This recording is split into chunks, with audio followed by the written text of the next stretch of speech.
3 steps kung paano makaipon ng 1 million to 10 million. Una is, alamin kung magkano ang dapat ipunin. Halimbawa, dito sa sample natin, kung target mo makaipon ng 1 million after 10 years, kailangan mag-ipon ka ng 6,000 per month.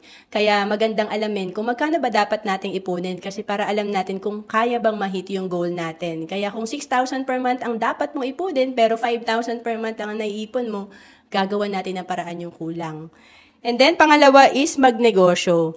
Nung ako ay empleyado pa, medyo limited lang yung kaya kong ipunin at isave, kaya nag-part-time business ako. And then, pag may business kasi tayo, kahit magbasa tayo ng mga financial books, mag-attend ng seminar, business talaga yung recommended para gumanda yung cash flow natin or income. Kung naghahanap ka ng business na pwede mong gawin, pwede kang maging financial educator kagaya ko dito sa IMG. Sa IMG, marami na tayong kapartner na financial providers mula healthcare, life insurance, investment, mga non-life insurance and financial services. At pwede mo pa itong gawing online. Kaya kahit nasa province ka and abroad, pwede mo itong simulan. And of course, pangatlo, mag-invest. Kasi malaki yung difference na pag tayo ay nag-i-invest. Halimbawa dito, kapag ikaw ay nag-save lang sa bank or unan, 1 million lang yung projected fund mo sa sample natin dito. Pero kapag ikaw ay nag-i-invest, 34 million yung projected fund mo. Ang laki ng difference.